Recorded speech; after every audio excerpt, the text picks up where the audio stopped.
Hello, everyone, and welcome to Behind the Screen, a show where we just talk about gaming, game design, game theory, all from a designer's point of view.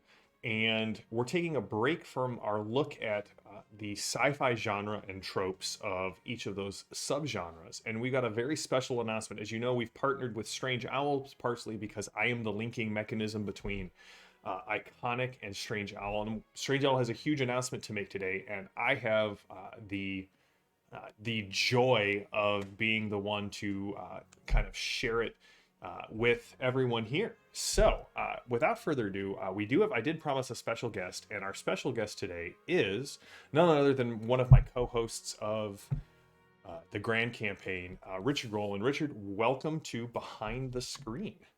Hello. I am very, very happy to be here.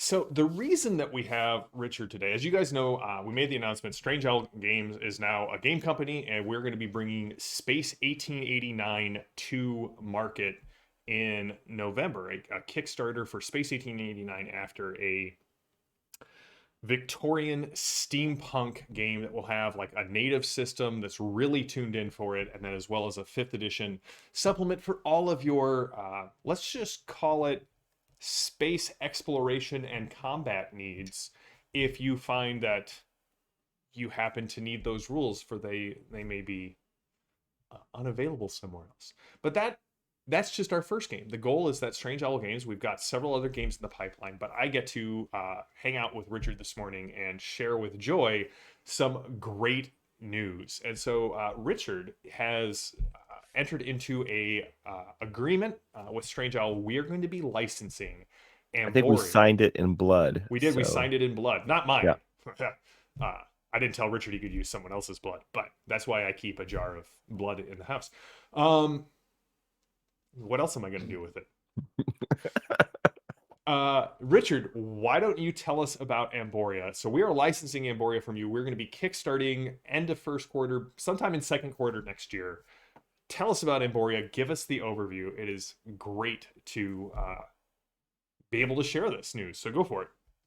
Yeah, so the game is called Emboria, Role-Playing in the World Under Starlight, and it is set in the world under Starlight, which is it didn't initially actually start out as a role-playing game setting, but it's a secondary world that I have been working on for about the last 20 years. And it is actually something which began as an attempt by a very young culture kid who didn't feel like he belonged anywhere in particular to try to figure out what is it that makes a culture, what does it really mean to belong to a certain place, right? um, Cultures, and as a third culture kid, I was adjacent to a real world culture which had a really beautiful sense of place and a really beautiful sense of story and a really beautiful sense of kind of an aesthetic that held everything together. And this is something that I just found was really missing in my own experience and my own family life. And so I try to figure out what is it that makes a culture? What is it Mm-hmm. that holds people together? And so this project began as an attempt to resolve those questions through language. So I am a linguist. I'm a Germanic philologist, which is, for context, is the same thing Tolkien did. Mm-hmm. Um, and then also through storytelling, through in the 18th and 19th century, there was this idea that it was very important for people to have like a national epic, a national story, right? And then as I got older, I realized that this is actually just a really old impulse that goes back to an earlier sense, an earlier idea that you need a sacred story, Mm-hmm. right? That everyone sort of participates in and that holds everyone together. So the world under starlight has been my attempt to make this for one particular culture, and that is the Emborian people. And so what is different about this from, let's say, opposed to other role-playing settings, most fantasy role-playing settings try to go really wide. So you have this huge diversity of different races that you can play: humans, elves, dwarves, tieflings, half dragons, dragonborn, gnomes, halflings, you know, Arakaka, like, and there's like so many new ones that I don't even like recognize anymore. what I decided, kind of because of the nature of this project and because it didn't initially start as a role-playing game, I decided to instead go deep on one particular people group. So you've got the one culture, 5 subcultures. There are other races and cultures that sort of exist on the periphery, but it's really been an attempt to go deep into that one people group. And so this took the form of developing language, writing stories, writing a lot of long form narrative poetry, developing, really trying to develop a cycle of mythology and legend that holds these people together. And then the final form that's kind of taken based off of all of that has been the development of a full liturgical cycle. So people who don't understand what that means, let's say that in Emborian culture, there are 5 different rituals which are performed throughout the day. And these are daily rituals, but then they also vary depending on the time of year. They vary depending on you could say the liturgical season that you're in. So there are important festivals that happen at different times in the year, which change those daily rituals in some way. And what this means is that there's a specific set of ritual text that would be used for every single day of the year. And for the last several years now, I have been writing all of them. So this is about 300 pages. This is the first 300, 400 pages. Yeah. And this is actually just the first fourth to give you a sense of the scale. So I've been working on this for a long time. And about 4 or 5 years ago, I was talking to some friends, and some of them kind of suggested, well, hey, why don't you run a game in Emboria for us? And I'd never actually done that before. It didn't start as a role-playing world, but I said that would actually be a whole lot of fun. So I hacked a couple of different systems and started running a game, and it went for several years. It's still going now. And just one of the most rewarding things that I've ever done. And also, very importantly, it's a nice Trojan horse for all the poetry. That's right. And yeah, so because it's hard to like just like dump this tome on your friends and be like, here, read all of this and tell me what you think. But you can slip a little bit now and then into a good adventure, and that's really rewarding for everyone. So we have been playing this for a while, and eventually Strange Owl found out about it through you, and long story short, we're gonna make a game. We're gonna make a game, and like again, very selfishly of me. Not only do I love, I mean, you've been sharing poetry, you've been sharing Rinsos's story with me as well, but also Amboria is going to use the Jackal's Clash system as sort of its foundation. And I mean, another announcement as we're just hanging out here, chilling, and talking about making announcements. Yeah, Mr. Bob Crumb is going to be the art director on this project. So I'm very excited to be working with 2 of my closest friends here on this project. We do have some comments from the chat. John Doom, always delight, says it's an old impulse, so it's a national epoch. He gets a possibility for spending on tonight. And Padre said third culture kids are wonderful as one himself, and that it sounds fascinating. He's gonna there is some buy-in almost immediately. Cool. So let's talk about this, and we're gonna have more announcements. We're gonna have more reveals. I think the logo is gonna be our next reveal at some point here in the near future. Cool. What's the plan, Richard? So we've got a Kickstarter. We're gonna plan on doing the Kickstarter second quarter of next year, as soon as we finish up our Space 1889 cycle, if you will. The Kickstarter for Space 1889 is going to be in November. December and January, we will continue to roll out beta versions of the rules, tribal edits, and then a new adventure for backers of the Strange Owl Patreon. But as soon as that cycle wraps up, we're going to be heading into the new cycle, which will be the Amborian cycle. And Richard's going to provide open betas for those who are members of the playtest. You'll get playtest packets every month.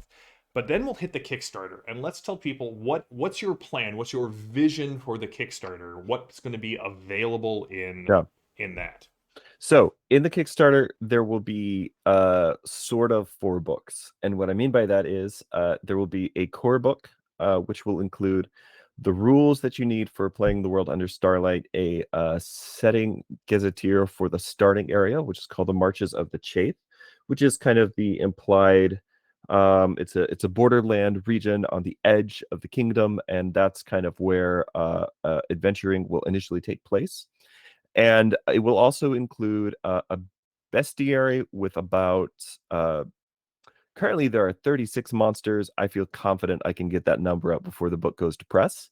And also a trilogy of adventures. And I'm really excited about these adventures because the in my opinion, what makes a really good adventure for a project like this is that you need an adventure that doesn't just like give you here's something to do, but it should be an adventure that exposes and kind of lovingly peels back the layers of the world to the lore master or the game master, but also to the players. And so it's a trilogy of adventures that's intended to teach you about the world under Starlight, teach you how to the kinds of adventures, the kinds of sort of like high romance, high adventure that the perilous realm, all these things that you would expect in a typical campaign in the world under Starlight.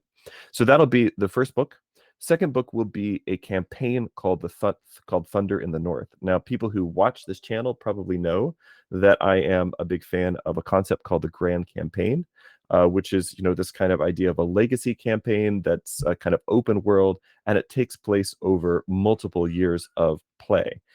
There's a great Grand Campaign. Yeah, you've I published was like, one. I literally put a grand campaign Yeah, under Fall yeah. of the Children of Bronze. Yeah. There's a great one, of course, that you published, Fall of the Children of Bronze. There is also the my favorite and the one that I actually spent 7 years running, The Darkening of Mirkwood Yes. from the One Ring RPG, which is a great campaign. So this second book is going to be called Thunder in the North, and it's going to be a grand campaign set in the world under Starlight. It is going to be about 20 or so adventures, and then a sandbox. So it'll be like a sandbox of locations. If you're a fan of like old school hex crawl kind of stuff, you can use it in that way. But there are also 20 adventures, and the adventures just sort of unfold as time passes. So there's plenty of room to do your own thing, tell your own story, but also the GM is provided with 20 adventures, 2 per year, over the course of a 10-year period within the book. Yeah. And that will basically take you through the really big events of a campaign that my players have actually already played through. Yeah, so it's been And play so, tested. The yeah, core rule book is like 95% done. yes. But you said 4 books. What are the Right. other 2 So books? the other 2 books, I know that there are some people out there who are really, really still very invested in, let's say, the most popular edition of the world's most popular role-playing game. Yes. And which is fine. No Yeah. hate here. But so for those people, we are also going to be releasing an OGL version of the core book and an OGL version of the Thunder in the North That's right. campaign. And so this will have all the same monsters, but with OGL stats, so you can run them using D&D 5th edition rules. Exactly. There will also be basically all of your favorite D&D 5th edition classes will be totally rewritten. Yes. There's certain things about D&D 5th edition, specifically the kind of Gygaxian magic, which isn't a good fit for the world under Starlight. So I'm going to be rewriting a lot of that. And then there will also be just some guidelines in that book about how to adapt how to adapt other OGL products to the setting if you decide you want to do that. Right. And this is, I mean, we're taking a lot of, I know you love Tor, the One Ring. The One Ring did a great job with their Adventures in Middle Earth of Right. presenting all of the Tolkien principles and design for a 5th edition supplement. And that's our goal with, and so the Right. Kickstarter will be, you'll be able to back either one, the other, or both.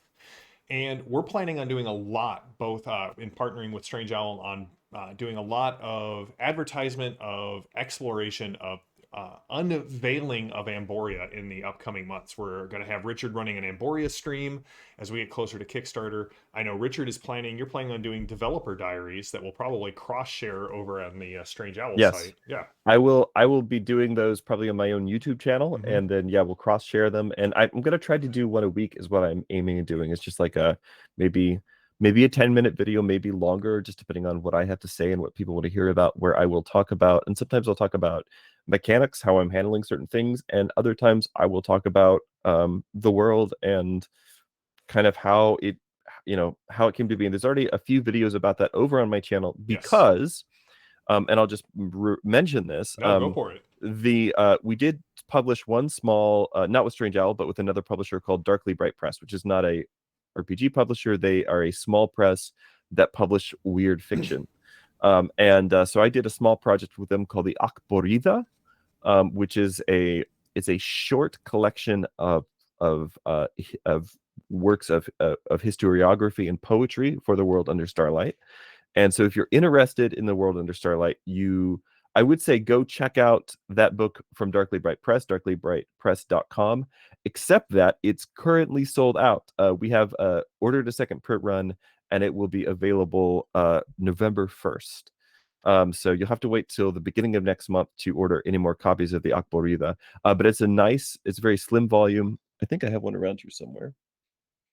Oh yeah, here we go. I have this book. Yeah. I've been privileged to have read some of my favorite Amborian poetry is in that book because Yeah. I've had the privilege of reading a lot of this over the last 7 or 8 years. So it's great to have it in print and hold it in my hands. And this is a small drop in the ocean that is the sort of excellent works on Emboria. And one of the things that I'm most excited about is taking a lot of taking the poetry and the prose fiction and those things and releasing them to people who are interested in this game in a way that will also not just be like, here's a lore dump, but it'll be, here's an epic poem that contains some lore secrets in it, and then here's guidelines, monster stats, magical items, and an adventure for how to take this bit of lore and drop it into your campaign. Yeah, and so the goal will be is that after Amboria releases, that Richard will still produce on our Patreon, on the Strange Owl Patreon, a monthly, bi-monthly. I know Richard's love for Amboria will probably not let him go any longer than a month without releasing Amborian content. But yeah, it'll have a small piece of art. It'll have more lore, but again, usable lore at the table with stats. And that'll be an ongoing project. And hopefully, if it does well, we'll be talking about Wave 2 and how to bundle all of that together. I'm very excited about I am too. I'm trying not to get ahead of myself, but basically at the end of the day, it's going to come down to if you guys like this stuff and you want to subscribe to it, you want to get it at your table, we can make that happen. There's a lot of material. Like I said, I've been working writing almost every single day for the last 20 years. Yeah. And doing a lot of editing and things like that. So I'm really excited to bring this to your table. And you could say that my I don't know if people want to hear about this, but if you want to talk about, if I could talk for just a minute about like sort of my approach for how I build the lore. Yeah, maybe that's the thing. Please do that, and then I got a couple of other questions for you that we'll wrap up here with. But also just we're not just going to have Richard on behind the screen. I plan on, as Bob continues to produce material, we're going to have Bob on behind the screen to show off and talk about how he's been working with Richard and I and kind of what the pieces that he's bringing to life are. Yeah. Also, I realize I'm taking the side. We're gonna in the show notes you'll find out who did the wonderful piece of art that we were able to use. This is something Richard commissioned. Tomaz is a great artist and a good friend. Yeah, a friend that we've worked with. Again, another thing for years. All of the original Jackals concept art was done by Tomaz. So he's done help me with a bunch of the concept for art for the world under starlight as well. Yeah. So just to talk for a moment, you could say that in real world literature and mythology and things like this, there's not like let's say a systematic theology of ancient Greek religion or something Right. like that, right? But it's more like world mythologies and legendariums and the stories that people tell about themselves and about the world. They're held together by these webs of relationships, right? So you can think about everything that's written in the English language is to some degree in a conversation with everything else that's been Mm-hmm. written in English, and or at least with a few really important key texts, and those texts actually extend beyond things originally composed in English, to include like the great works of the ancient world, the Iliad, the Odyssey, the Bible. Adler's whole 100 books that you need to read Right, to yeah, understand yeah, Western civilization. which is way too short a list. But anyway, Right. Arthuriana, the Aeneid, Shakespeare, all that stuff it's all connected and it's all Mm-hmm. kind of interconnected. So when people talk or write or make movies or tell stories, we're always drawing on this well. This is something that Tolkien called the cauldron of story. And this has the effect that our stories are littered with what you might call, like in modern terms, you could think of them as hyperlinks, right? So if you know the older work that's being referenced or quoted, Mm-hmm. it enhances and it enriches your enjoyment of the new work.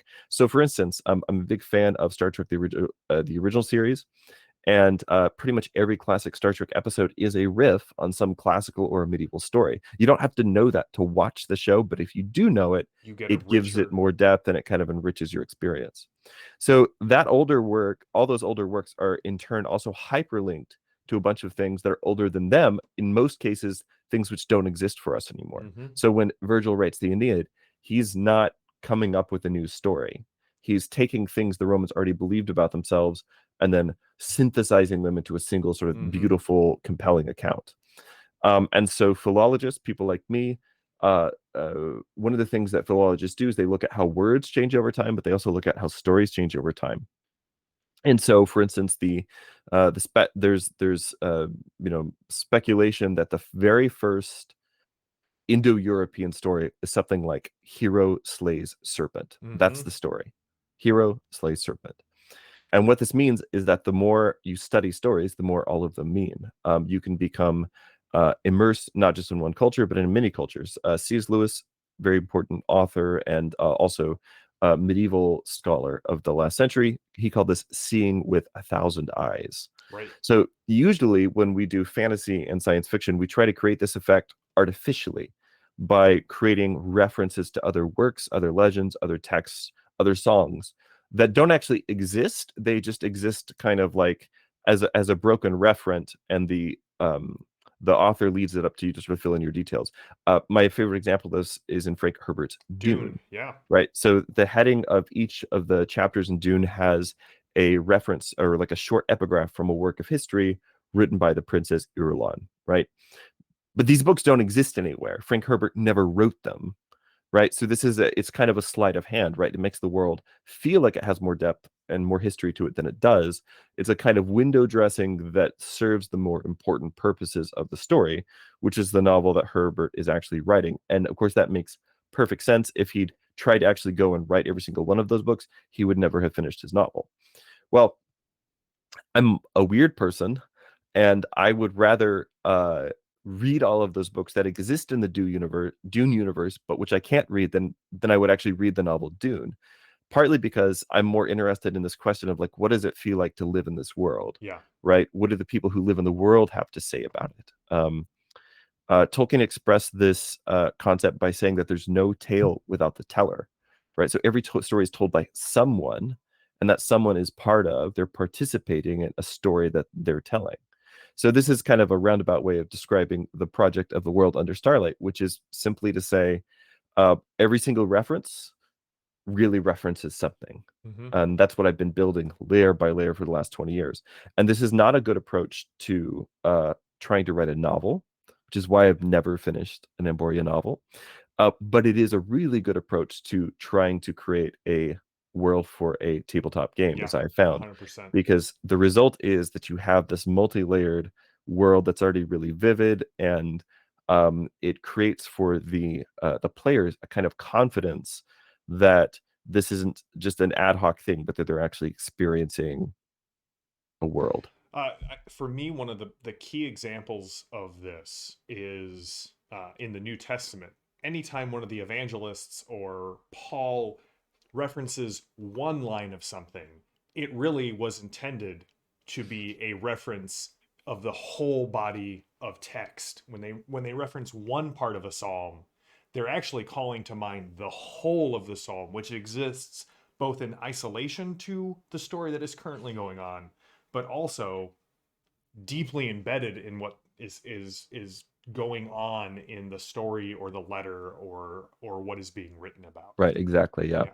So let me ask you this: what so when we say fantasy, some people can it conjures to mind everything from the very medieval Greyhawk fantasy of Gygax's and Blackmore, the original for us Sure. old grognards, all the way to floating cities and weirdly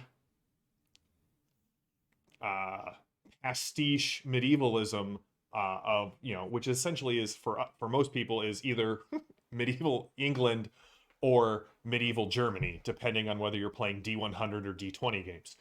What would you say are the influences? What ladles have you taken out of the story cauldron Yeah. to really make Amboria something that stands out from kind of this generic medieval? And I'm putting it in air quotes because, as you and I both know, fantasy medievalism and true medievalism have zero zero context with each other.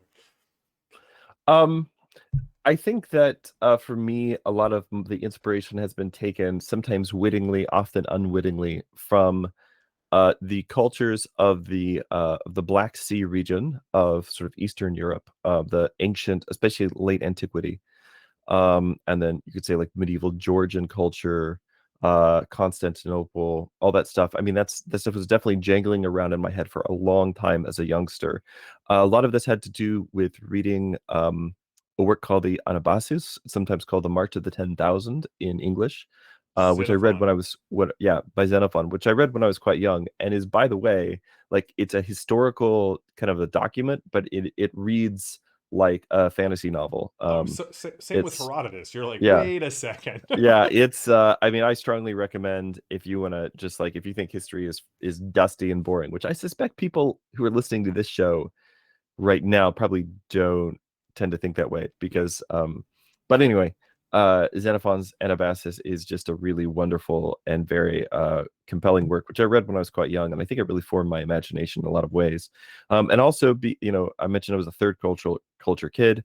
Long story short, I grew up right next to a very traditional, or like in the orbit, you could say, in the valence of a very traditional kind of a Chinese culture. And so I think there's just a lot of that in there. Mandarin was my second language growing up, and there's certainly no denying that that kind of had mm-hmm. an influence on some of the stuff. So I would say it's a little more Eastern than a lot of modern fantasy. But also there's a lot of things in it that I would say, I can't really account for Yeah, by, you know you know there's something going on there that's beyond just a pastiche, or beyond just a, I saw this legend that I liked in Baltic mythology, so I stole it, kind right. of a thing. Like there's something more going on, and there always is in these kinds of things, Yeah, right? So I would say, the cultures of the Black Sea region and the Baltic region in late antiquity and the early Middle Ages, a lot of this comes from there. There's also just a lot of the classics in there. yeah, If there's a lot of the Aeneid in some of these stories. There's a lot of Homer in some of these stories, and that's just because those are things that I read when I was young, and they right. just really shaped my imagination from an early stage. No, when you and I have talked about it, I mean, our friend Ben has like asked me several times with the Zaharets, well, why is X the way X is? And I'm like, it just is. Well, where did it come from?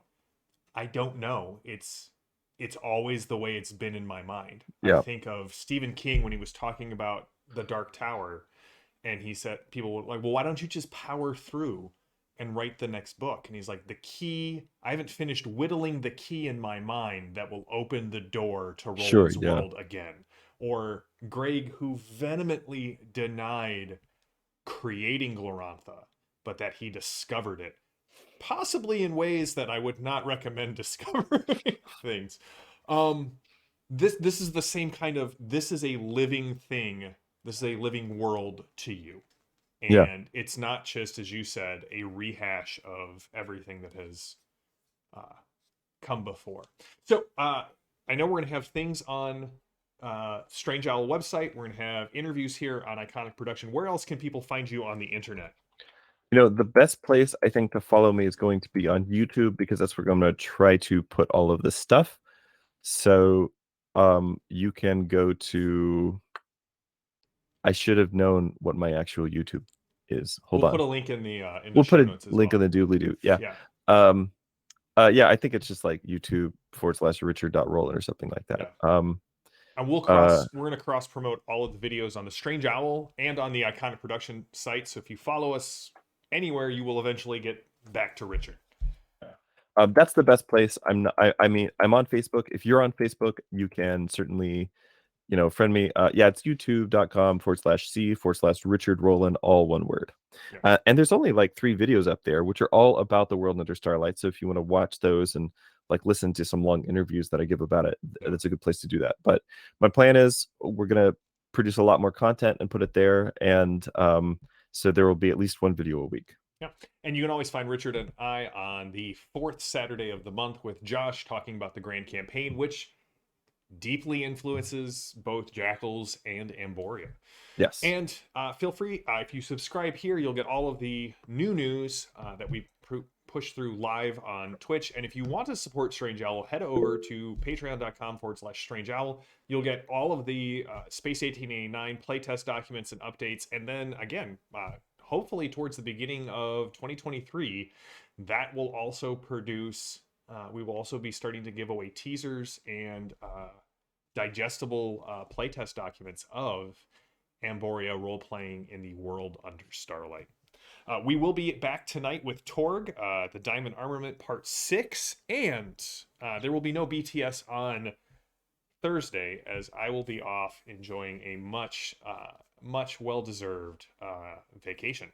We'll be back on Tuesday, continuing with our look at transhumanism, and then we'll be heading into near future science fiction. Again, we'll be interspersed with a bunch of other things. I'm thinking about doing a review of the Akbaritha, and I've been planning on doing that for a while, so we'll probably work that in next week as well.